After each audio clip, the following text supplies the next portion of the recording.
Hello, everybody. I hope you're having a wonderful time at this year's Litmus Live. My name is Lauren Meyer, and I'm excited to be here joining you today. My session's called Talk Data to Me, and my main goal is for you to walk away with at least a few ideas on how you can use storytelling to prove email success for your company, for yourself, and for email as a whole. Because email data has the power to inform our marketing strategies, to inspire decision makers to act, whether those are internal stakeholders or your email recipients, and ultimately to prove our worth as email marketers. But there are lots of challenges that can get in our way. First, the majority of people sending email outside of this virtual conference don't really understand how it works. Second, there's a lot of senders who won't take recommendations, no matter how expert those recommendations may be. And third, we have just oodles of email data within our grasp, but the data often gets lost like sand running through our fingertips. So let's talk about it. But first of all, why storytelling? Well, for one, because emotions contribute to 90% of our decisions. 90%. And this is coming from a Nobel Prize psychologist, not me. So you know it's legit. If we think about all the things that resonate with us and why they resonate with us, books, movies, TV, music, it's because they have a story, a rhythm, a beat. And primarily, they don't just have a story, they have a story that pulls at our heartstrings. Emotion plays such an important role in decision making. Nielsen tells us that emotional content performs almost twice as well as rational content alone, which isn't all that surprising, but it is powerful. In fact, Warren Buffett says business is an easy game if you can control your emotions. It's wild to think that only 10% of our decisions are purely rational, hence storytelling. Picture it. Sicily, 1912. Okay. All right. I'm in an office building in New York City, let's say circa 2017. A marketing manager is sitting at their desk, frantically trying to figure out how to explain the performance issue that they are seeing. They know that mail's going to the spam folder, and the only way to fix it is going to be improving their company's practices. But the last time they brought this up, their manager just scratched his head and told them to use a better subject line. Also, across the office, they can see that their CEO is sitting at their desk too. They look productive, engrossed in something, while sipping their coffee in that oh so casual, totally no nonsense kind of way. Our dear marketer is gulping down their coffee with a huge dose of anxiety, and they're going back to their spreadsheet because it's time to find that smoking gun that's going to help them make their case. When they look up again, wiping the bead of sweat from their brow, the CEO is standing right in front of them. Thankfully, before they can start down their rabbit hole about what's going on, the CEO tells them that he sent an email to someone and they said it went to spam. That can't happen. So do whatever you need to do to fix it. And the cool part, they actually meant it. All the internal roadblocks to the inbox were pushed aside. They didn't just improve the way that they targeted recipients, but also the way that email addresses were collected. No more cold email, no more purchase lists. And in the end, the problem was solved. Our fellow marketer was so stressed about communicating this, and it was solved just like that, simply because the CEO had an emotional reaction to someone telling them that their email went to the spam folder. How embarrassing, right? Sometimes you get lucky like that. Most of the time, though, you don't, which is why data-driven storytelling is so incredibly important. Very quickly, a little bit about me so you know why you should even listen to me today. I've been in the email industry for about 18 years, spending most of that time working for ESPs, consulting customers on how to resolve their deliverability issues, and also sending a bunch of email myself. In fact, I've got a newsletter all about deliverability if you're interested in signing up. Basically, over the years, I've become a huge proponent for sending it right as a means to proactively solving deliverability issues before they occur. Because after all, it's a whole lot easier to stay in the inbox than it is to kind of dig yourself out of the spam folder, which is why I started my own newsletter in the first place. But I know it's not realistic to expect email marketers to follow every best practice that's out there. They're busy. You're all busy. You've got priorities that are not about best practices. What I focus on when I'm talking to marketers, to ESP customers, and really anybody who's trying to improve their email program is to implement as many best practices as your team is comfortable with up front, and then let your data tell you what other best practices you need to be following, which is why my session today is called Talk Data to Me. So let's dig in, starting at the top. Why data-driven storytelling? Well, because without data, you're going to have somebody quote the CEO of Netscape and say, if we have data, let's look at data. If all we have are opinions, let's go with mine. The problem is they won't be joking, probably. I think each of us in this virtual room can attest to the fact that the opinion that often wins in a data-less world is not typically coming from the one who's living and breathing that task, that project, or that role within the organization. In our last example, our dear marketing manager got lucky. The CEO had an opinion based on an incredibly small sample size of just one, and it was enough. I think it's rarely that easy to win over a decision maker. Email's not that easy either. In fact, it takes more to send it right in 2024 than it used to. Mailbox providers and the recipients you're sending to are both expecting so much more today from senders than they did before. One example is, you may have heard of a couple of mailbox providers called, I don't know, Yahoo and Google, and the sender requirements that went into effect with both of these providers back in February 2024. The new rules require bulk senders to follow a common set of best practices, including using aligned authentication, having a DMARC policy for all your sending domains, keeping your spam complaints low, and making it easy for recipients to unsubscribe to improve the user's experience within their inboxes. And I think it's really important to understand that these practices have been quietly enforced by mailbox providers behind the scenes this entire time. We're talking about like a decade here. It's just that now the expectations, the rules have been kind of written on the wall where everybody can see, leaving very little doubt about what it actually means to send it right. And they're getting a little bit more aggressive with their filtering, with their blocking. The point with this little detour is to say that mailbox providers are stepping up their expectations, and so are recipients. We're the ones who eat, sleep, and breathe email. And a lot of folks who don't live down the street from us inside the email bubble need us to be the ones to communicate this in our own organizations and to stakeholders to ensure that they're stepping up right along with everybody else in the industry. And data-driven storytelling helps us do that. Here's the thing, though. Using all that sweet, sweet email data ain't easy. As Jay Baer says, we are surrounded by data, but starved for insights. We know that data is everywhere, but this doesn't mean that we necessarily understand it or are deriving meaning from it. In fact, one study found that businesses are missing out on $5.2 million in revenue due to untapped data. The data is certainly there. For example, this is helpful. We can see our delivery rates look healthy. Our unique open rate is also looking healthy at Google and even Yahoo, that 26 to 33% range, but it's sitting around 4% with Microsoft. Tracking opens at the destination level like this does provide some good insight into the fact that there's a problem, or at least there's a discrepancy, which is a great start. But this is too in the weeds for folks outside of the marketing team. I mean, what does a low open rate really mean? Particularly when half the internet is running around saying that opens are useless, which is not true, but that's a story for another day. And if you're interested in that story, go to the Socket Labs blog where we dug deep into all things open rate, including a bunch of expert insights from Litmus's own Jaina Mistry. So go check that out.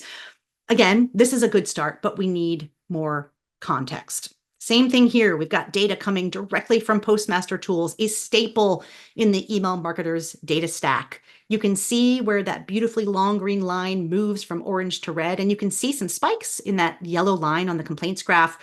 But what does this mean, right? You know better. You know what this means, but they don't. Your decision makers do not. Block list checkers aren't going to win them over either. So let's just move on. You could show them. Actually, you know what? Let's move on from this too. We are moving it in the wrong direction. This is nerd stuff. This is only helpful to you.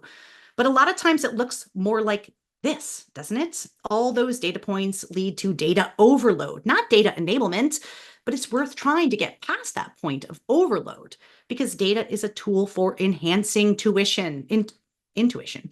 And Charles Babbage tells us errors using inadequate data are much less than those using no data at all. He's a mathematician, among other things, so I'm feeling good about his assessment here. It's likely a lot more data-driven than I'm rocking right now.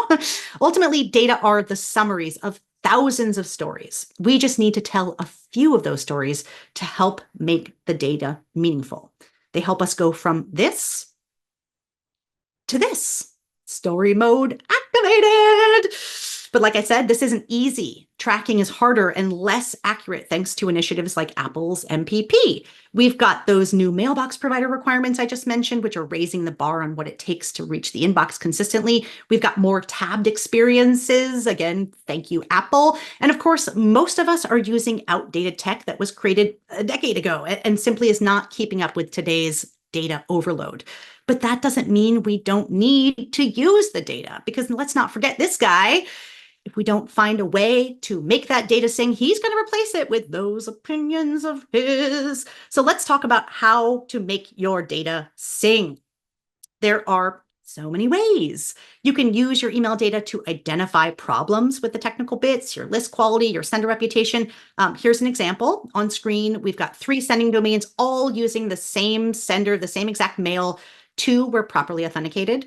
1 was not. You can see how when Google started enforcing those new authentication requirements, the red line, which is their unauthenticated domain, dropped to about 4% open rate when it used to be more like 55%. That is until they authenticated that domain, then they went right back to normal. So quick plug to go find out about authentication protocols after this, if you're not familiar, all right? But back to our data talk. You can also use email data to understand what your recipients like and do more of it, right? Better campaigns, better offers, better content tailored to your audience's interests and needs. After all, emotions contribute to 90% of our decisions. So lean into it. There are so many ways to connect. So let's talk about recipient behavior for just a moment and how mailbox providers are measuring it. Email senders have access to a lot of the data signals that you see on the screen: opens, clicks, replies, unsubscribes, complaints, maybe conversion data if you're lucky, but mailbox providers are looking at a whole lot more in an attempt to figure out what their users find interesting. And they're becoming more and more focused on user engagement as a way to improve that user experience for their users, particularly those providers like Gmail and Yahoo. I'm not going to read the slide to you, so if you want to know details about that, go read my blog at Send It Right. I went deep into this on one of the lessons, right? The point here is to get creative about how you drive as many of these positive engagements you see on the screen while simultaneously making sure you're keeping negative reactions from your audience as low as humanly possible. You need to focus on both sides of that coin because it's great to have high open rates, but if you're generating high spam complaints in that same campaign, that's not a success. We don't want that. So always be thinking about how you can drive the right kind of engagement with your email recipients. Nike is a great example of a brand who does this well. They deeply understand their audience, and they're the ultimate storytelling brand. They deliver messages that resonate with multiple people on multiple levels all at once. And rarely, if ever, do you hear them talk about features or their product at all, really. I'm sure you're all familiar with this Just Do It campaign. It was launched back in 1988 and has managed to adapt to this ever-changing social and cultural context that we live in while staying true to their core message. This one was a huge success, helping them increase their domestic sports shoe business from 18% to 43% within the first 10 years that it ran. And this slogan is now part of our culture. In fact, they're still using it today to target future athletes, parents of athletes. I don't know. Clearly, it's still working for them because they're still rocking it 36 years later. How do they do it? Well, they found their emotional hook. They skipped over the technical specifications of those shoes and they jumped right into the issue it addresses, getting out there and just doing it, right? Nike understands really well what this means to their customers, the change that it can affect in their lives. And speaking of Nike, here's a brand I'm sort of obsessed with recently. Only unlike Nike, they do talk about their product a lot, actually. But they start their campaigns by giving away some Nike Air Force Ones, and that's Yapo. Today, we're going to be talking about their walk away campaign, which was meant to get people to switch from their current ESP to sending email through Yotpo. But they didn't lead with why their ESP is the best. Instead, they really started creatively by crafting a narrative around the fear and the anxiety that can come along with walking away from your ESP, using shoes, really, really popular shoes that also bring out a layer of nostalgia for those of us who are a bit older. Nobody was thinking about email migrations in this campaign, which are super stressful, by the way, even on the best day.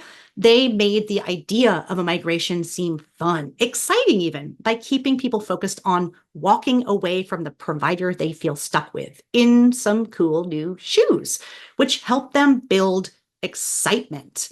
But you can see how the messaging about the product remained pretty light overall, right? Really just a tagline about walking away, paired with a call to action link to check it out at the bottom of their LinkedIn posts. And you know what? It worked. They surpassed 1 million organic impressions on this campaign within the first 48 hours. Yes, drool, that is impressive. And as a part of the story, you can see how they start mixing in messaging beyond just get free shoes. It's starting to introduce more of their actual value prop. But that wasn't the end. I think a lot of times we put so much work into launching a campaign that we're so exhausted by the time it's done. We can't keep it going, but not Yotpo. They reinforce their messaging to maintain that excitement by sending shoes to influencers within their ICP to help amplify the message even further, getting more people excited, which helped them get people on the hook before they even knew much at all about Yotpo, because it was worth learning more for the chance at those shoes and because of all the buzz, which takes us back to this landing page with a call to action that's not boring. They're saying, let's walk and talk, right? And before you know it, they're clicking on that CTA and landing on their demo page, which is beautifully reinforced by a boatload of recognizable brands that they're already using. All right, so once they had everybody's attention, they carried on.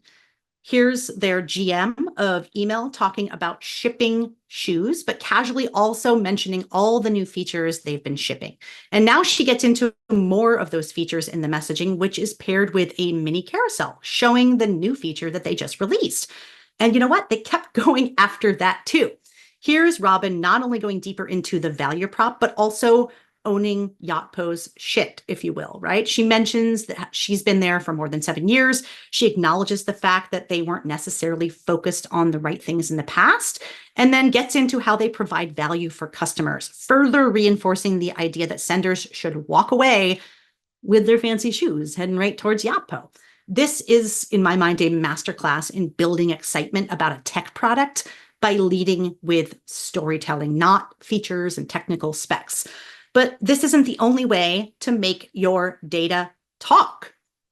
You can also use it to justify the need for change. Some of those changes are small, easy, like changes to segmentation, email copy. We like those ones, right? Large changes, on the other hand, not so much. These ones are tough to crack. So let's talk about how you can speak the language of your decision makers.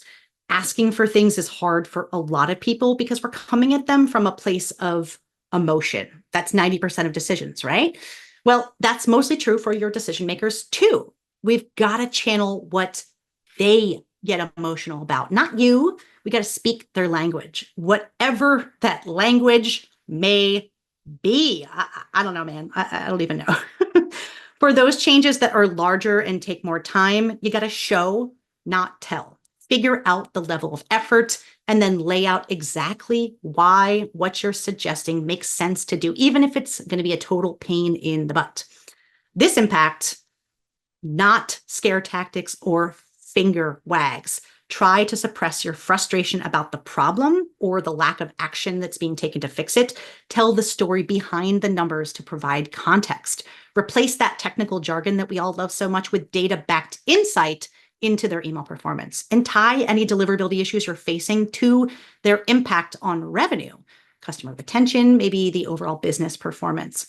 For example, this slide from earlier showing low open rates at Microsoft is a good start, but it's too in the weeds for non-email people within your organization. Same here. This is helpful, but lacking context. You got to channel your head of sales or marketing for this. You got to show them numbers that mean something to them, that are connected to business outcomes. So here on the screen, you can see there's lots of nerd stuff available telling you the nitty-gritty of what's wrong and where the problem is so you can fix that. But it also has a pretty little corner that I've highlighted where it tells you how many legitimate recipients you expected to reach, how many you actually reached, and how many were missed thanks to that problem that you identified. They know, your business probably does know, what each of those recipients is worth. So let's say they're worth $1. So this one visual skips over the email nerdery and tells them very clearly how much this issue is costing them. In this case, more than $25,000. Woof. This kind of insight will inspire action much more than a graph showing low open rates any day, as much as I love those open rates. But that's not to say that you're done. Even when you win over your decision maker and successfully have their buy-in, things won't change immediately. So you need to stay patient, my dear friends. Then once you've done the damn thing, it's time to prove your worth. Showing them there's money in that banana stand of yours is going to help you protect and expand your company's investment in email, which means more opportunities for you to kick ass, might mean something as simple and as wonderful as keeping your job or maybe even getting a promotion. Woohoo. It might also mean you're more easily able to get buy-in next time, which is winning. For example, here's a graph showing what happened when a sender I was working with had a deliverability issue due to contacting every single person that they've basically ever met. We can see that volume drops off as they started sending to a more engaged segment, and their deliverability starts to improve. The open rates went up, but so did the unique number of opens and clicks. So successfully reaching a lot more recipients is kind of what they saw. And at the same time, they're also saving money on how much they're spending on sending email. It doesn't mean you just drop these people forever, but by targeting a more active segment on a more regular basis, things are looking up and up and up, and they'll probably keep going that way. Data-driven storytelling is the key. It's like the skeleton key, honestly. And with that, we have reached the end of my presentation. Did you get all that? All right, cool. Honestly, guys, you know this, I know this, email is wonderful. You probably wouldn't be here at Litmus Live if there wasn't at least part of you that felt that way. Email is magical. It gives us the ability to connect with recipients on their terms, in their own space, on their own time schedule. And email can be lucrative, but only if you're sending it right. And you can't do that if you don't have buy-in from decision makers, whether those are internal stakeholders or your email recipients, which is why storytelling, especially data-driven storytelling, can help you ultimately prove your worth as an email marketer. As I said in my session at the Guru Conference, don't stop believing in yourself, in your email program, and in the deliverability best practices you need to be following to reach your goals with email consistently. If you liked what you learned today, or if you want to learn more about deliverability, consider signing up for my newsletter. It's free. It's kind of weekly-ish. It can help you reach the inbox more consistently. And HubSpot actually recognized this as one of their favorite free marketing newsletters, so you know it's not half bad. So go ahead, sign up today, and honestly, I double dog dare you to do that. With that, we've reached the end of my presentation. My name is Lauren Meyer, Chief Marketing Officer for Socket Labs. It has been my honor to share a bit of my world and time with you today. I think we're going to be rolling into the question portion of this now, but please feel free to contact me directly if you'd like to chat. I've got my contact information on the screen. So thanks so much. Have a great rest of the week.